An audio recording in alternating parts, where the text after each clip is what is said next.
Today we're driving a 2011 BMW E92 M3 with a DCT out here at Laguna Seca. It is owned by Will, and Will actually bought the car in its current state fully modded by another owner who actually was hitting a 133 at Laguna. That being said, they did have a tune and it was catless and they had a bit more weight reduction in that format, but still, a vehicle that has very good fundamentals and has been modded quite tastefully. We have MCS two-way coilovers, AP racing brakes in the front, Stoptech in the rear, and a bunch of weight savings.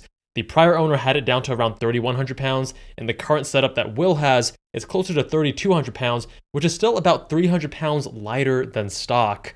As always, you can find the full mod list down in the description. And we are out here with Lightspeed track events. Use code JABAL to save on your next event. Now, first things, of course, the steering. We have hydraulic steering in the E9X generation of BMW M3. And keep in mind, we have the full SPL catalog, plus these MCS two-way coilovers, plus the weight saving. So this is just about as good as the E90 steering is gonna get.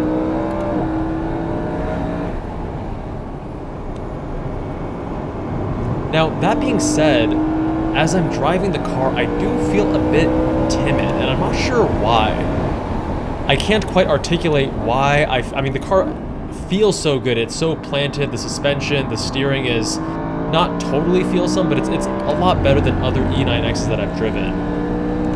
But for some reason, I can't quite get myself fully comfortable with the car. I feel a bit apprehensive, like it might bite, even though I don't have any... There's nothing to really suggest that it actually would, if I'm being honest. So... the lighter weight, 3,200 pounds versus 35, does feel great, although keep in mind we do have a passenger, so that's negating half of that weight savings, actually more than half of that weight savings. But you can still tell the car is quite a bit lighter, so much more taut versus stock. Gotta love that S65 V8 naturally aspirated engine, very linear, all about that top end, but you just can't quite hear it that well. Maybe an intake or an exhaust would help. But when you have these linear, naturally aspirated engines with a natural throttle response, it's a lot easier to predict what the car is going to do. You don't have this sudden torque from way down low that's going to cause the rear end to kick out. It actually makes the car more predictable and easier to drive now. We are unfortunately running into quite a bit of traffic, and this group is technically point by not required. You can do open passing, but I didn't know that, so I was actually waiting for point buys when I didn't actually need a point buy.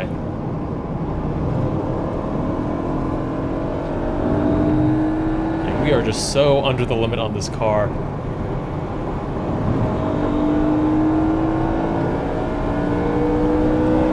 But we have a nice long wheelbase, limited slip differential in the back. All the fundamentals are here. Even though we have McPherson strut in the front, I'm not feeling any limitation in terms of front-end push. Although keep in mind I am well below the limit so far as we're driving. Get that nice load up as you get into that compression right at turn 6.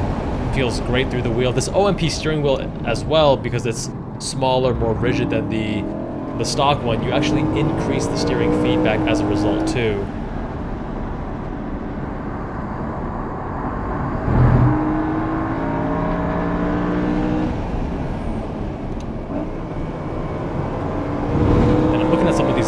Turn 9, now turn 10. Some lines I would actually change, you know, I would have gone a bit wider at turn 9 as an example. This was filmed back in 2025, and before I had gotten quite as comfortable with Laguna. That could also be part of the reason why I don't fully feel as comfortable with this car, because I was still somewhat learning the track, getting comfortable here.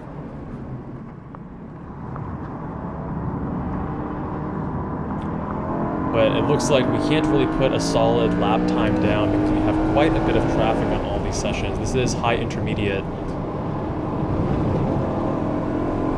Suspension feeling really good, actually. I mean, this is MCS two-way, so no surprise there. great body control. It feels very level. Going the curbs, it's not getting upset. It handles it just fine. This is a properly built E92 for the track.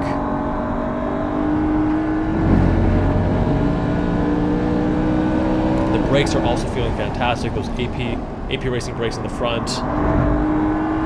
Really good feel to them. Nice, firm solidity.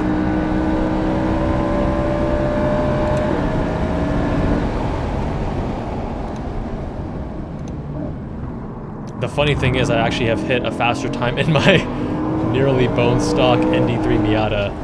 I just have street coilovers and tires on them and a 215 section width. And I've hit a 145.5 at Laguna. So again, really just barely scratching the surface here. This car could be doing, you know, mid-30s, mid to high 30s easily. I should say high 30s easily and mid-30s with a really great driver behind the wheel.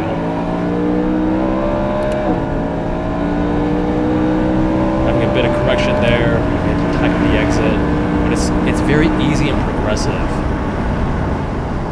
No surprises.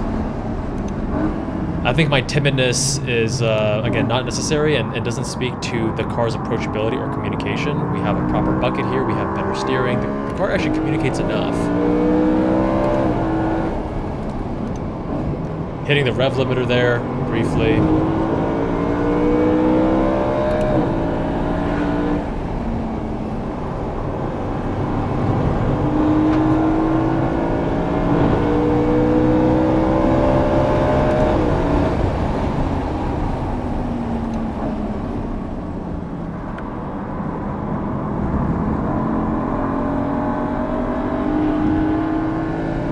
Could have actually been in third there.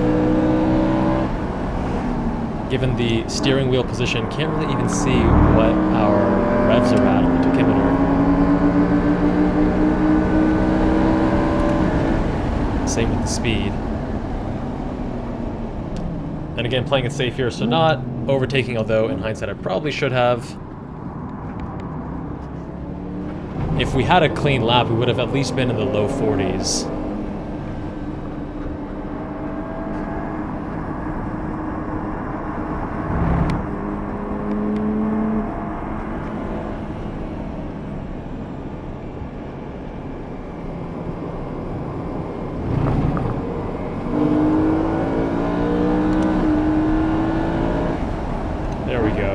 A bit later than we would have liked, but better late than never.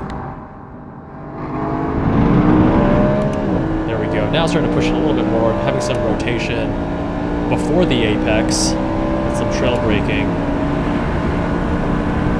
Now Will, the owner in the passenger seat, has only done 8 track days and is already hitting the high 130s. Really impressive for someone who only has 8 track days under their belt. And it got me thinking about what makes for someone to learn quicker. And wow, we're already a second up thanks to not having traffic and just building a little bit more confidence with the car.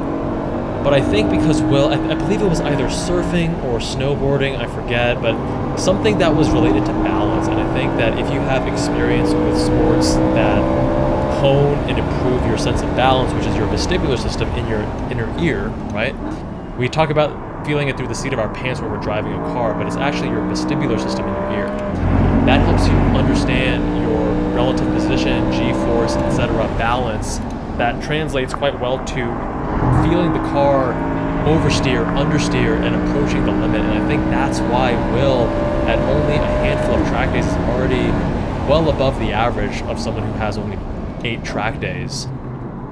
I'll be making a video on that idea of different things to actually accelerate your learning progression on track in a separate video, so subscribe if you want to hear that.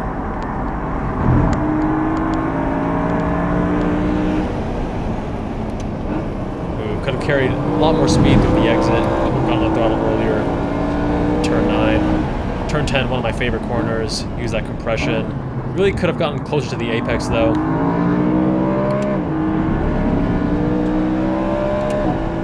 So our first clean lap so far. We're going to shave off a few seconds. We're down to a 142.7.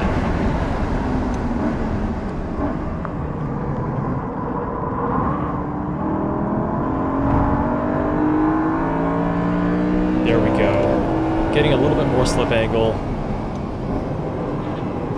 Missing the apex there. Have to remind yourself that this car still is larger. 3,200 pounds is much lighter than stock. And can't just toss this thing around like it's a little Miata.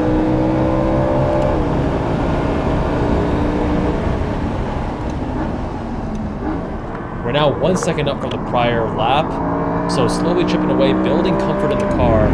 Again, more rotation at corner exit. You can see that I'm clearly getting more comfortable with the car. It took me a little bit longer than I would have expected, and I think part of that is, you know, the car still feels quite communicative for a BMW M3 of the E9X generation, but overall, it still is somewhat less communicative than many other enthusiast cars, and unfortunately we would have been in the 141s pretty easily there, but now running into quite a bit of traffic here. We are in low intermediate, so that is to be expected.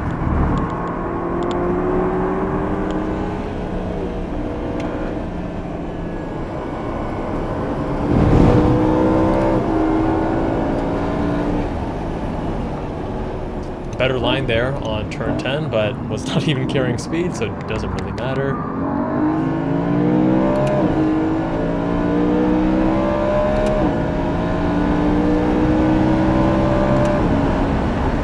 And finish line. You know, super cool car, man. Thanks. What setting is the, so there's no like sport setting for the throttle? I think there is. I think you can change it. I've never tried it. Okay. Is it sensitive or is it just a little dull? Like whenever I was at corner exit, I was trying to like slowly roll on the throttle, and most of the time it would be like nothing, nothing, nothing, a lot. Got it. And I was like constantly getting late on the throttle at exit, and then I'd have to kind of like force it early, but then it wasn't a smooth throttle initiation. It was kind of like I was just, you know, being a little bit binary. So Yeah. I couldn't get used to that personally. But other than that, I mean, this car is very approachable. Like, I'm able to... I wish I could spend more time, because as you can see, I was starting to get a little bit more comfortable with the car in the last couple laps before the traffic and before the flag. But I like that when it goes, it is very progressive. It's easy to catch. There were some times when, like, I wasn't getting the shift I wanted. Maybe I wasn't, like, you know... No, I get that sometimes too. It's still, I think, a first-gen DCT, and so sometimes it ends up being a little delayed. Got it. Usually towards the top of the rev range, right? Like, it kind of doesn't rev next year. Yeah. It's a sick car, though, man. This is a sick car.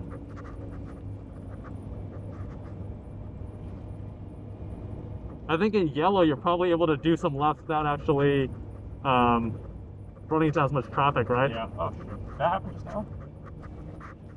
Oh, shit. Oh, that was maybe it was before. But yeah, I mean, the nice thing, yeah, as mentioned, is it feels like the limits are pretty approachable, and it's like pretty controlled in terms of when it goes over. And so, at least for me, it's kind of been a good learning car. Yeah, man, the fact that you're already hitting pretty quick lap times too is super impressive. It's still only your 8th track day, right? Yeah. That's excellent. Your optimal is a 137? Yeah, I think so. I did a 138.40 something, I think. That was my best lap. That's really impressive. And most of the time it was like 139s, I think. Was that today? Did you do that today? Yeah, today. Good shit, dude.